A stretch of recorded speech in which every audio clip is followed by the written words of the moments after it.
नमस्कार दोस्तों, स्वागत है आपका फिर क्या हुआ के अगले एपिसोड में।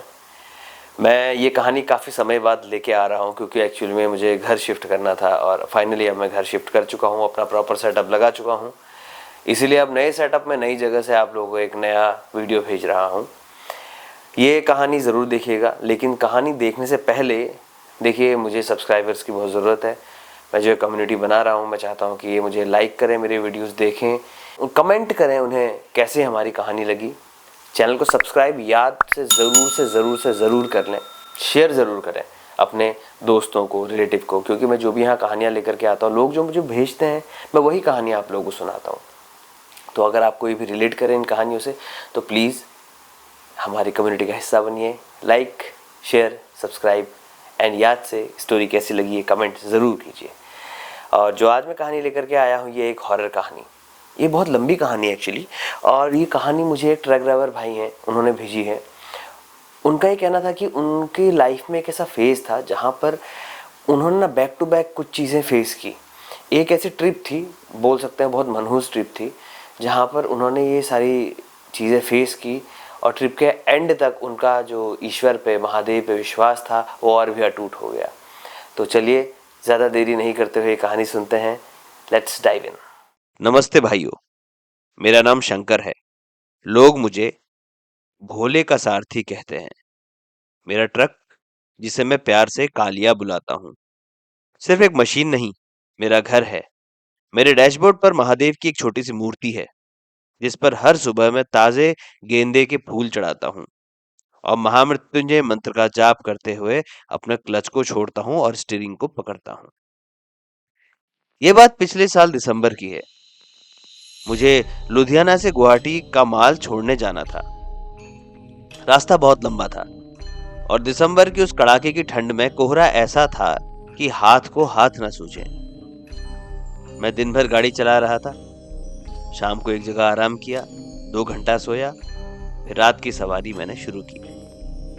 रात के करीब 2 बज रहे थे। मैं बिहार और बंगाल के बॉर्डर के पास किसी सुनसान स्टेट हाईवे पर था। जीपीएस सिग्नल छोड़ चुका था। अचानक मुझे सड़क के बीचों बीच एक औरत खड़ी दिखाई दी। उसने सफेद साड़ी पहनी थी, लेकिन अजीब बात यह थी कि इतनी ठंड में भी वो बिना किसी स्वेटर के खड़ी थी। मैंने जैसे ही ब्रेक मारा, वो औरत गायब हो गई। मेरा दिल जोरों से धड़कने लगा। मैंने तुरंत डैशबोर्ड पर रखी महादेव की मूर्ति को छुआ। अचानक मुझे ट्रक के पीछे किसी के चलने की आहट आई। ऐसा लगा जैसे कोई भारी वजन वाली चीज ट्रक की छत पर कूदी हो। मैंने मंत्र पढ़ना शुरू किया। ओम त्र्यंबकम यजामहे सुगंधिम पुष्टिवर्धनम उर्वारुकमेव बंधनानां मृत्योर्मोक्षयमामृतः। तभी साइड मिरर पे मैंने देखा एक हाथ जो सामान्य से 3 गुना लंबा था, जिसकी खाल सड़ चुकी थी। मेरे ट्रक की खिड़की के कांच पर वो हाथ रगड़ रहा था और उससे आवाज आ रही थी, चिर्र चिर्र, जैसे शीशे पे कोई मेटल की चीज रगड़ते हैं वैसे ही। वो आवाज मेरे कानों को चीर रही थी। मेरे कुछ समझ में नहीं आया। मैंने एक्सीलेटर दबा दिया। मैं भागना चाहता था, लेकिन एक अजीब सी चीज हुई। मैं पिछले 15 मिनट से गाड़ी भगा रहा था, लेकिन हर बार मैं उसी पुराने बरगद के पेड़ के पास वापस आ जाता था जहां वो औरत खड़ी थी। रास्ता खत्म होने का नाम ही नहीं ले रहा था और तेल का कांटा तेजी से गिर रहा था। मुझे समझ में आ गया कि मैं किसी मायाजाल में फंस चुका हूं। और एकाएक ट्रक के केबिन के अंदर का तापमान अचानक बर्फ जैसा ठंडा हो गया। पीछे के लोहे के कंटेनर से जोर जोर से पीटने की आवाजें आने लगी, ऐसी जैसे कि अंदर कोई बंद हो और बाहर निकलने के लिए छटपटा रहा हो। जबकि मुझे पता था कि ट्रक में सिर्फ रुई के बंडल लदे थे। तभी केबिन की छत से खून की बूंदें टपकने लगी। मैंने ऊपर देखा तो छत के लोहे को चीरकर 2 आंखें मुझे घूर रही थी, लाल जलती हुई अंगारे जैसी आंखें। मैं घबराकर स्टीयरिंग छोड़ने ही वाला था, तभी अचानक रेडियो अपने आप चालू हो गया। उसमें से कोई गाना नहीं, बल्कि एक शंख की ध्वनि यानी कि शंख की गूंज सुनाई दी। उस शंख की आवाज सुनते ही ट्रक के बाहर वो जो भी चीज थी उसकी चीखें शांत होने लगी। मुझे अचानक एक बूढ़ा आदमी सड़क के किनारे बैठा दिखाई दिया। उसने बाघ की खाल जैसा कुछ ओढ़ा हुआ था और उसके हाथ में चिमटा था। उसने मेरी तरफ देखा। उसके चेहरे पे एक दिव्य तेज था। उसने अपनी उंगली उठाई और एक कच्चे रास्ते की ओर इशारा किया। मैंने बिना सोचे समझे गाड़ी को उस कच्चे रास्ते पर उतार दिया। जैसे ही चक्का मिट्टी पर पड़ा, मुझे एक जोरदार झटका लगा। ऐसा लगा जैसे किसी ने मुझे गहरी नींद से जगा दिया हो। जैसे ही मैंने पीछे मुड़ के देखा तो वहां ना कोई कच्चा रास्ता था और ना ही वो बूढ़ा आदमी। मैं मुख्य हाईवे पर था और सामने एक छोटा सा शिव मंदिर था और मंदिर के घंटे अपने आप बज रहे थे। मंदिर के पास मैंने ट्रक रोक दिया। मैं कांपते हुए ट्रक से उतरा और मंदिर की सीढ़ियों पर गिर पड़ा। तभी मैंने अपने ट्रक कालिया की तरफ देखा और मेरे होश उड़ गए। ट्रक के दरवाजों पर काले हाथ के निशान थे, जैसे किसी ने उसे जलाने की कोशिश की हो। और सबसे डरावनी बात, ट्रक के पिछले हिस्से पर लोहे की चादर पर गहरे खरोंच के निशान थे। वो किसी इंसान के नाखून नहीं बना सकते थे। तभी मुझे यह एहसास हुआ, अगर उस रात महादेव की भक्ति और वो अघोरी रूप रक्षक ना मिलते तो शायद मैं आज ये कहानी सुनाने के लिए जिंदा नहीं बचता। अब उस शिव मंदिर में कुछ देर ठहरने के बाद मुझ में हिम्मत आ गई और मैंने हिम्मत करके फिर से अपना सफर शुरू किया। दिन निकल आया, लेकिन मेरे अंदर कंपन अभी भी मौजूद थी। रात होते होते मैं बिहार के सीमावर्ती जंगलों से गुजर रहा था, जहां एक घनघोर अंधेरा और सन्नाटा था। सिर्फ कालिया के इंजन की गुर्राहट और मेरे बेचैन धड़कनों की आवाज मेरे साथ थी। अचानक मेरी हेडलाइट की रोशनी में सड़क के किनारे एक बड़ा सा पेड़ दिखा। उस पेड़ की एक डाल पर एक औरत बैठी थी। उसने लाल रंग की साड़ी पहनी थी और उसके बाल खुले हुए थे और वो हवा में ऐसे लहरा रहे थे जैसे किसी नागिन का फन हो। मैंने सोचा, इतनी रात को इस सुनसान जगह पे कौन औरत पेड़ पर बैठी होगी। मैंने धीरे से ट्रक धीमा किया। उस औरत की तरफ देखने की मेरी हिम्मत तो नहीं हो रही थी, लेकिन जैसे ही मैं पास पहुंचा, एक मीठी लेकिन बेहद डरावनी आवाज मेरे कान में पड़ी। शंकर, मुझे मेरे घर छोड़ दे, मैं अकेली हूँ। उसकी आवाज में कुछ ऐसा था कि मेरा दिल घबरा गया। उसकी आंखें अंधेरे में चमकने लगी, जैसे कोई भूखी बिल्ली झाड़ियों में बैठी हो। मेरा माथा ठंडा पड़ गया। मैंने मन ही मन महादेव का नाम लिया और एक्सीलेटर पर फिर से पैर रख दिया। लेकिन जैसे ही मैंने स्पीड बढ़ाई, मैंने साइड मिरर में देखा। वो औरत मेरे ट्रक के पीछे हवा में मेरे साथ साथ उड़ रही थी और उसकी हंसी, जो अब तक मीठी थी, एक चीख में बदल गई। छोड़कर मत जा शंकर, मैंने तुझे देख लिया है, तू मेरा है, तू मेरा शिकार है। ट्रक के पीछे से धड़ाम धड़ाम की आवाजें आने लगी, जैसे कोई लोहे की चीज से मार रहा हो। मेरी छाती फट रही थी। मैंने फिर महादेव का मंत्र जपना शुरू किया। तभी मेरी नजर डैशबोर्ड पर रखे महादेव की मूर्ति पर पड़ी और मैंने देखा कि जो मूर्ति के पास गेंदे का फूल था, उसमें से कुछ पानी जैसा टपक रहा था। मैंने उस गेंदे के फूल को, जो मैंने ही चढ़ाया था, हाथ में दबा लिया और मैंने जोर से मंत्र का जाप करते हुए हॉर्न बजाना शुरू किया। हॉर्न की आवाज जंगल में गूंज उठी और वो औरत जो मेरे पीछे उड़ रही थी, वो भयानक चीख के साथ गायब हो गई।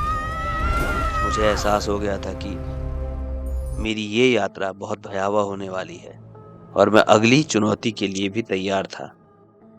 ये घटना बीती ही थी कि कुछ घंटे के बाद मैं पश्चिम बंगाल के एक छोटे से गांव से गुजर रहा था। रात और गहरी हो चुकी थी। अचानक मेरे सामने सड़क पे एक आदमी आ गया। उसने पुराने जमाने के कपड़े पहने थे, लेकिन उसका चेहरा खून से सना हुआ था। मैंने ट्रक रोका। मुझे लगा उस आदमी को सहायता की जरूरत होगी। वो आदमी मेरे पास आया और खिड़की पर हाथ रखकर बोला, ट्रक मेरा है, तू इसे लेकर कहाँ जा रहा है? वापस कर। उसकी आंखें सूजी हुई थी और उसकी आवाज में एक अजीब सी गर्जना थी। मैंने हिम्मत करके पूछा, कौन हो तुम? और ये ट्रक मेरा है, तुम्हारा नहीं। उसने एक भयंकर हंसी हंसी। मेरा था। आज से 30 साल पहले इस जगह पर मेरा ट्रक पलट गया था और मेरी मौत हो गई थी। मैंने तेरी गाड़ी में अपनी आत्मा फंसा ली है। अब ये मेरा है। इतना कहते ही उसकी आंखों से खून बहने लगा और उसके हाथ जो खिड़की पर थे मांसहीन कंकाल में बदलने लगे। मैंने देखा कि उसका हाथ खिड़की के शीशे में धंस रहा है। मुझे लगा कि मुझे खींचकर खिड़की से बाहर निकाल लेगा। भले ही मैं डरा हुआ था, लेकिन मैंने महादेव के जयकारे के साथ उस चाबी के छल्ले जो कि त्रिशूल का बना हुआ था, उससे उस प्रेत के सर पे दे मारा। जैसे ही त्रिशूल उस प्रेत के सर पे लगा, एक अजीब सी नीली रोशनी निकली। यह शक्ति।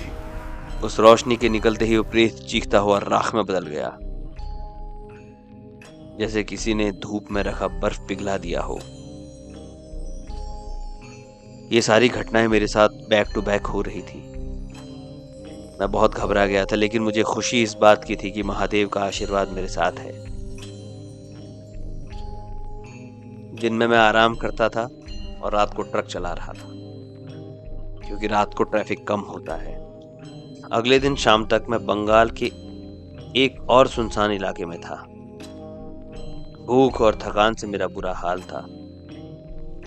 तभी मुझे दूर एक ढाबे की रोशनी दिखाई दी। मेरी जान में जान आई।